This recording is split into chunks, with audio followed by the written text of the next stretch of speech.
የሰው ልጅ ሲወዳችሁ መውደዱን የሚገልጽበት መንገድ ስጦታ በመስጠት ነው። ፈጣሪ ሲወዳችሁ ደግሞ መውደዱን የሚገልጽበት መንገድ ልክ እንደዚህ አይነት ልዩ ተፈጥሮ በመስጠት ነው። አጆራ የሚባል አካባቢ ሁለት መንትዮች የሚባሉ ጋር ያለው እንግዲህ ተፈጥሮን ለማየት በተፈጥሮ ዓለም ላይ የምትመረጥ አካባቢ በተለምዶ ስዊዘርላንድ ነው ይባላል። ይሄን ተፈጥሮ ያላየ ነው ስዊዘርላንድን የሚያደንቀው። እጅግ በጣም የሚያምር ነፍስን ከስጋ የሚነጥል ትንፋሽን ቀጥ የሚያደርግ የተፈጥሮ ውበት እያየን ያለ ነው። በዚህ አካባቢ ላይ በጣም ነው የሚያምረው። በጣም ረጅም ነው። እንግዲህ ይሄ ፏፏቴ ምናልባት ፈጣሪ ከኛ ጋር ፍቅሩን የገለጸበት መንገድ ነው በሚል ነው የገባኝ። በጣም ነው የሚያምረው። ከፍ ያለ ተራራ ነው። ከስር ላይ አራዊቶች አሉ። በጣም ጥቅጥቅ ያለ ጫካ ነው ከስር ያለው። በጣም የሚያምር አካባቢ ነው። በእውነትም እቺ ሀገር ከተፈጥሮ ጋር ልዩ ቁርኝት አላት የሚባልበት እውነተኛው ማሳያ ነው እዚህ አካባቢ ላይ እያየን ያለ ነው። ፈጣሪ እንግዲህ እንደ ሰው አንደበት አውጥቶ አይደለም የሚያናግረው፣ ስጦታን በመስጠት በእንደዚህ አይነት መንገዶች ነው እንግዲህ ፍቅሩን የሚገልጸው ማለት ነው። ይሄንን ፈጣሪ የሰጠንን ፍቅሩን የገለጸበት ይሄን የመሰለ በጣም የሚገርም ተፈጥሮ ደግሞ የተወሰነ ስራ ጨምረንበት ይሄንን ማሳደግና ይሄንን ደግሞ ወደ መበልጸጊያ መሰላል አድርገን መጠቀም ከኛ የሚጠበቅ ነው። ከኛ ስራ ነው እንጂ የሚጠበቀው ከፈጣሪ የቀረ አለመሆኑን ማሳያ ነው። የተጋጨን ሽማግሌ እንደሚያስታርቀው ሁሉ ሰው ከራሱ ጋር ሲጋጭ ተፈጥሮ ያስታርቀዋል። ይሄ አንዱ ማሳያ ነው ማለት ነው። ከራስ ጋር የሚያስታርቅ ከራስ ጋር የሚያገናኝ የተዳከመ አእምሮን አነቃቅቶ በደንብ እንድታስቡ የሚያደርግ እጅግ በጣም ውብ የሆነ ተፈጥሮ ነው። እንግዲህ ይሄንን አካባቢ መታችሁ መጎብኘት፣ ማየት፣ አካባቢያችሁ ማወቅ ከዛ በኋላ ከማየት ነው የሚጀምረው። አይታችሁ ደግሞ ይሄንን ወደ እንዴት አድርጌ ልስራበት፣ እንዴት አድርጌ ደግሞ ተፈጥሮ ያናገረንን ፍቅሩን የገለጸበትን ደግሞ እኛ ደግሞ ይሄንን አቅም አድርገን እንዴት አድርገን እንጠቀም የሚለውን ማሰብ ይጠበቅብናል። የምን ስዊዘርላንድ ነው እንግዲህ በጣም ብዙ ሰው ወደ ውጭ ሀገር የሚሄደው አንደኛው መንገድ ምንድነው? ትልቅ ከተማን ለማየት ነው፣ ያማረ ከተማን ለማየት ነው።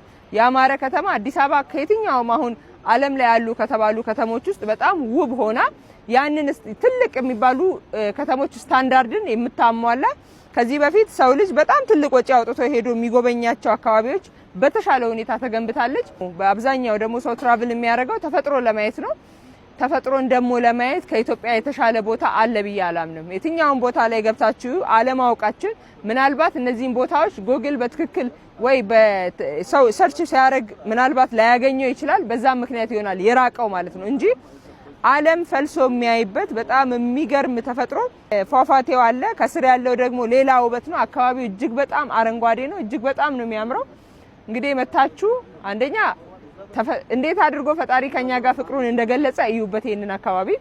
ሁለተኛ ደግሞ እዚህ አካባቢ ደግሞ ይሄንን የተሰጠንን እንዴት አድርገን እናልማ፣ እንዴት አድርገን ይሄንን ወደ ሀብት እንቀይር የሚለውን ደግሞ በደንብ አስባችሁ እንግዲህ እዚህ አካባቢ ላይ ቢሰራበትና ቆንጆ ማረፊያ ቢሰራበት በትክክልም ከዓለም መጥቶ ሰው የሚጎበኘው የሚመርጠው ቦታ ነው የሚሆነው።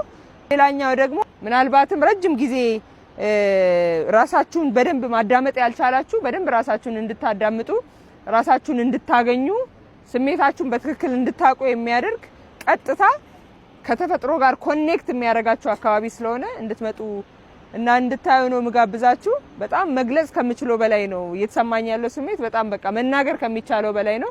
ምናልባት መታችሁ ካላያችሁት እኔ በምነግራችሁ ብቻ የሚገባችሁ አይደለም እየነገርኳችሁ ያለሁት። ይሄኛው ፏፏቴ ሶኬ ይባላል። ይሄኛው ደግሞ አጃንቾ ይባላል።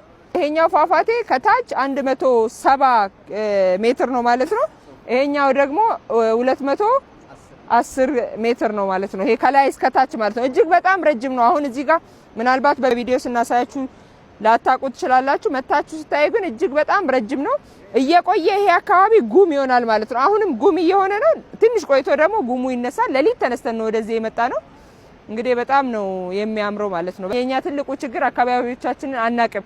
ውጭ ይመስለናል ውበት ያለው ሁሉ ነገር ስልጣኔ ያለው ሁሉ ነገር የሚያምረው ውጭ ይመስለናልና ያለንን ማየት በተለይ ደግሞ ብልጽግና ፓርቲ አሁን ጸጋዎቻችንን ማየት መለየት ያለንን ማወቅ ይሄንን ደግሞ መጠቀም ከቻልን ከውጭ በጣም በተሻለ ሁኔታ መስራት እንደሚቻል በጣም ብዙ ቦታዎችን ወደ አቅም እየቀየረ ወደ ገንዘብ ወደ ሀብት እየቀየረ ነው ያለው። ይሄንን ደግሞ ሁላችንም ስንሳተፍበት ስናቅ አካባቢያችን ምን ያክል የተለየ እንደሆነ ስናይ ደግሞ ሁላችንም እየነቃን አሁን የተጀመረው ብልጽግና ፓርቲ የአካባቢን ጸጋ ወደ አቅም የመቀየር ጸጋዎቻችንን ለይተን እነሱን የመጠቀም ጅማሮ ላይ ሁሉም አሻራውን ሲያሳርፍ ደግሞ በትክክልም የሀገር ውስጥ ያለውም ዜጋ ኢትዮጵያ ያላትን ሀብት በደንብ የሚያውቅበት ወደ ውጭም ያለው ደግሞ ልክኛ ውጭ ለመሄድ እንደምንጓጓው ኢትዮጵያ ልመጣ ነው ተብሎ ሁሉም ጓግቶ የሚመጣበት ማድረግ እንችላለን ማለት ነው።